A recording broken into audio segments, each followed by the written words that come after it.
I served in the U.S. Army Medical Corps for 7 years on active duty and 2 years in the reserves. I took full advantage of the incredible scholarship program they offered to complete my medical education. When you agree to join the armed forces, there is an acknowledgement that you may be asked to go to war and be placed in harm's way. I remember not really understanding what all that meant when I signed up. I just really needed a way to pay for medical school. But as I stood to take the oath and swear to defend the Constitution against all enemies, foreign and domestic, from an actual soldier, suddenly that obligation hit home. I can't help but feel humbled by those whose commitment became reality. They were put in harm's way. I was not, and as a result, my service seems to pale by comparison. But today, we honor those who joined and never returned, the ultimate sacrifice offered up by them with unimaginable grief for those they left behind. They fulfilled the full measure of the oath they took.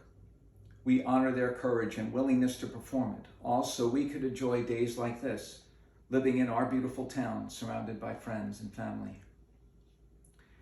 This ceremony is about paying homage to those who died in battle, but it also invites a call to honor all deceased service members, whether they died on the battlefield or not.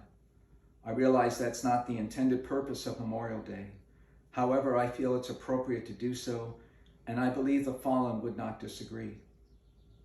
There are people like my father, a quiet, dignified man. My idol and role model, he served in World War II as a combat medic. At age 19, he was part of the forces that liberated concentration camps, saving whoever was left from those monstrous hellholes. Like most of his generation, he never spoke about it and never bragged. My dad lost a good deal of his hearing from a shell going off right by his quarters as he slept. I miss him dearly every day of the 10 years he's been gone, and I always will.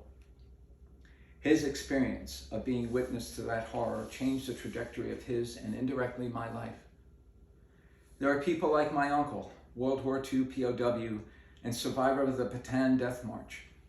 Thoroughly exhausted himself, he carried a fellow soldier for many miles when that soldier asked just to be left for dead, as so many were on that horrific journey. My uncle just refused to let him perish. They later reunited on the Today Show decades later. My uncle died of natural causes 12 years ago.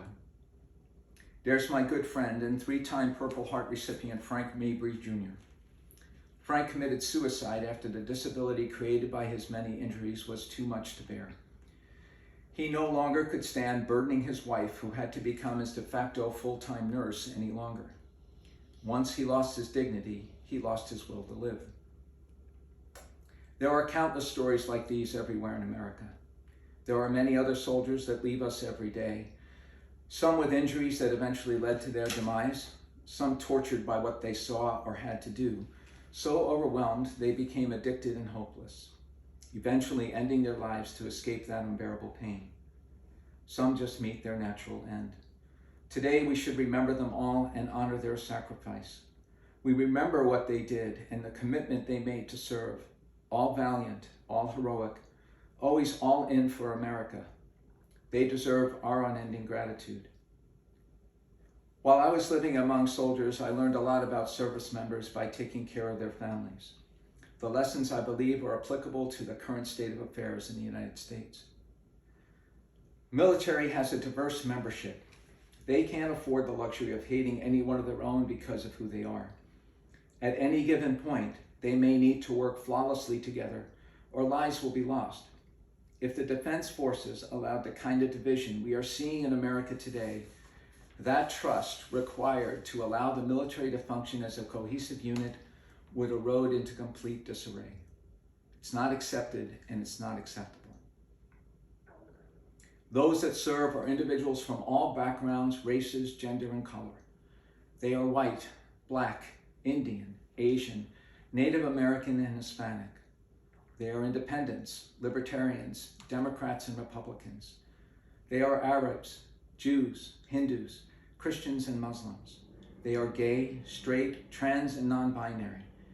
Each one of them is proud of who they are and where they came from. But they don't view each other with those labels. They are all soldiers first, and they identify primarily as one thing: members of the United States Armed Forces. They are united by the oath, the willingness to serve, and the commitment to their fellow warriors, their collective family. The uniform they wear supersedes anything else, including, no, especially their skin color. They have become the best fighting force the world has ever seen because that's the way they function, the way they have to function. Without that attitude, they would be a hate-filled failure, one I fear we see now in the greater America they fight to defend and die for. Perhaps the best way to honor our fallen soldiers is to mimic their paradigm. Take a national oath of sorts, quietly commit to see ourselves as Americans primarily, ready at any moment to work together, to achieve greatness, to tackle seemingly impossible tasks as we have done throughout our history, to sacrifice and help each other without hate, bias, or prejudice, to be proud, never ashamed of the honor and privilege of living in this country, a country that allows freedom and actively encourages its citizens to engage the absolute right to protest and be critical of its own policies. It seems so ironic to me that demonstrators often focus on disrespecting the very country that so fervently supports their right to be disrespectful without fear of recrimination or penalty. That right should be what we are most proud of. We must never forget it was purchased by the blood of the souls we remember here today. Our identity should first be as a population of diverse, tolerant Americans who all wear an invisible yet unmistakable uniform. The uniform of pride in being a member of the greatest nation ever created. Beautiful, the magnificent, the uniquely wonderful United States of America.